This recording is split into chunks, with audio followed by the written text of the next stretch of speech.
Hello everybody, this is the Benjinator and you're watching Let's Play SaGa Frontier. So we're in part 2 of Asellus' quest, and we've just realized that apparently we were hit by a carriage. We've been asleep for a long time. When we woke up, we were in this creepy vampiric place known as Chateau Agil.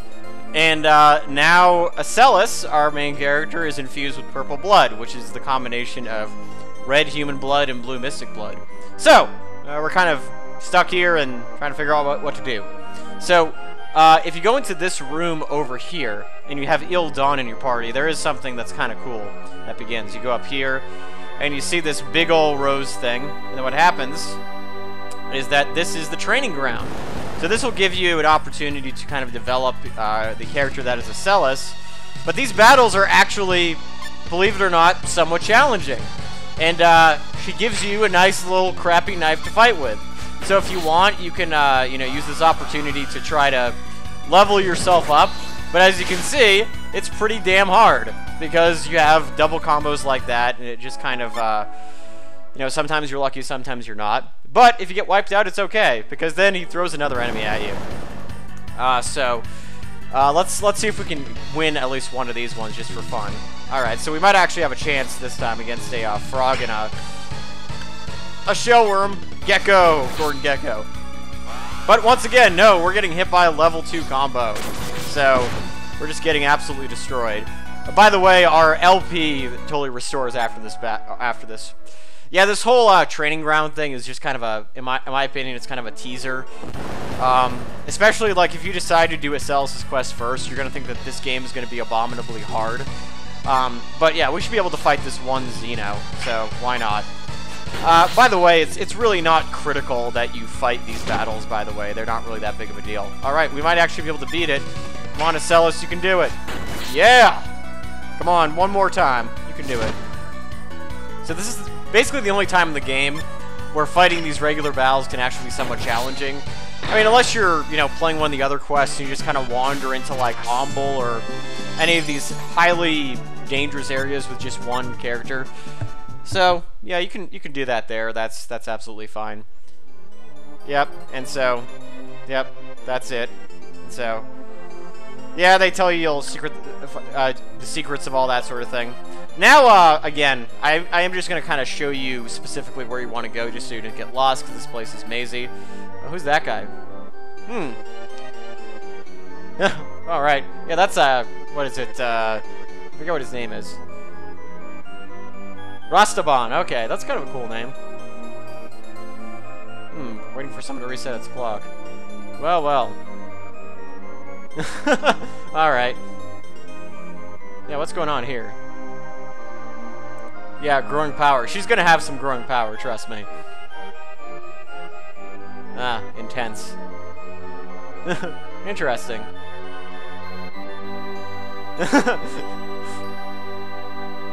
Frowning like they're constantly oppressed. Well, yeah, that would be that type of place. There's another, huh? Alright. Interesting, yeah, because apparently, mystics can kind of teleport from one place to another, so yeah, I guess if you leave on foot, that means that you're being somewhat respectful.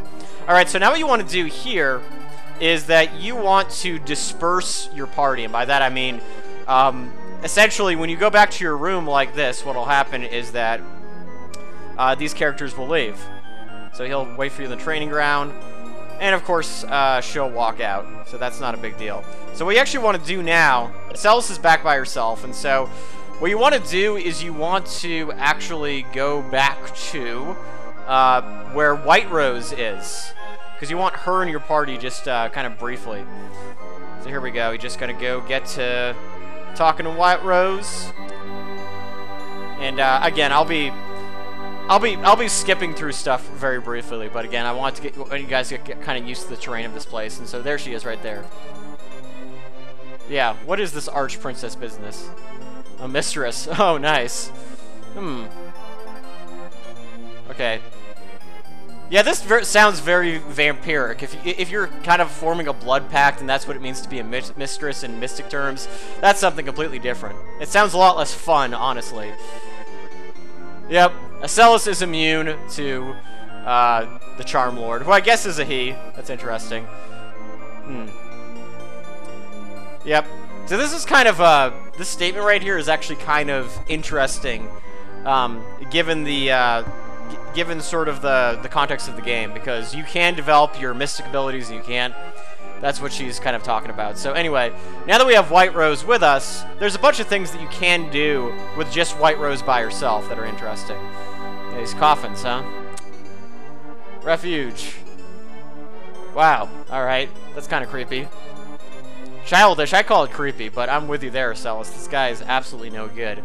Alright, so now what you want to do, now that you only have White Rose in your party, is to check out some of these other spires over here, because you'll see some kind of cool stuff.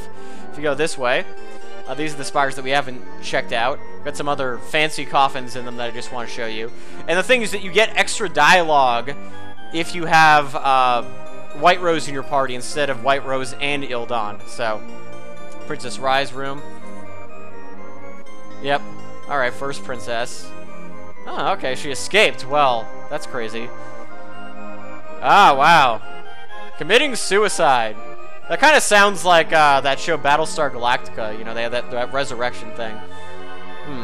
Interesting. Well, well. And we've actually run into this princess before, believe it or not. Alright, so if you have Ildon in your party, he tells White Rose that she's not allowed to bring up the whole suicide thing. So that's one of the reasons why you don't want to have it. It's something to keep in mind. Alright, so now what you want to do is that you want to go over here and see there's another little spire thing, which is kind of cool. So there's another character that you can kind of check out.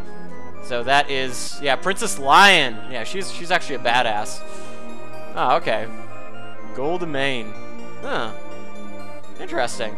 Alright, so yeah, I get that little information about some of the other princesses that are buried in these coffins. So now what I'm actually going to do is I'm going to drop off White Rose, you know, go back to the room and have her disband from my party. And then I'm actually going to go to Rootville, so I'll see you in just a second.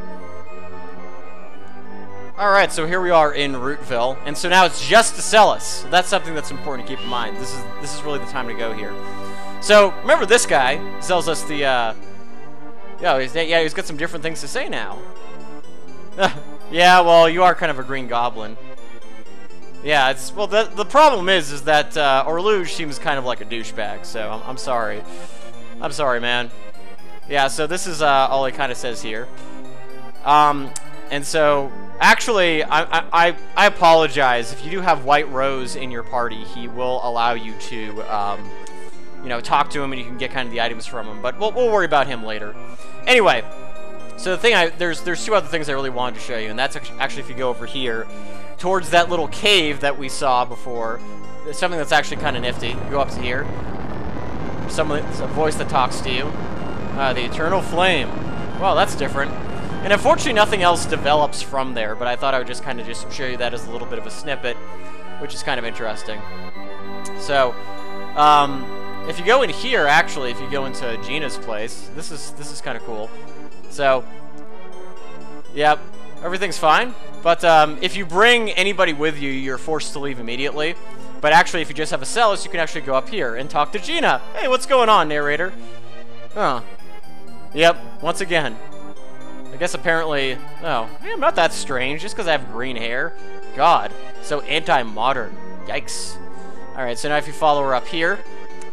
yeah, she says... And they talk to each other... Yeah, this is such a weird place. It really is a really odd area, so... Yeah. So now you have this conversation with Gina, and apparently you have no idea what they actually talked about. But then, if you actually go back to the Chateau Agil, there's a nice little surprise for you. So I'll show you what happens when you go back to the castle. Alright, so here we are back in Chateau Agil, going up the stairs, and look, it's that Gato guy, Mr. Stabby Stabby. Ooh, information. Might as well be saying, do you want some good crack? But information's good too. Oh, how to get out of here? Well, well. Do it. Go to the bar in Rootville and talk to a human there. Okay. Huh. Well, well. That is some interesting information that man has given us. So actually what you want to do now is you want to go back to Rootville and go to the bar. So I'll see you there. Alright, so here we're on the Rootville bar, and this guy actually is somebody that you do want to talk to. That is a depressing bar, yeah. There's never been entertainment for centuries, my friend. Yeah. Well, there's a lot. Most bars are better than that, trust me. I would know. Is he really from Fascinataro? Yeah. Come on, I need to get out of here. Uh-oh. Okay. Uh-oh. Is this going where she's going? Where I think she's going?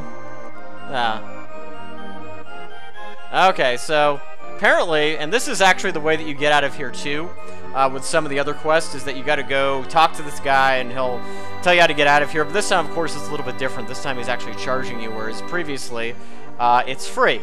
So, here we are in the land of Fascinataro. And we've already gotten some information about how to get out of here, so apparently we don't have to be stuck here for centuries. We only have to be here for a good 20 minutes. Well, well, fortune is smiling upon us. So anyway, that's going to be the end of part 2 of Asellus' quest. This is the Benjinator with Let's Play SaGa Frontier, and I'll see you guys next time.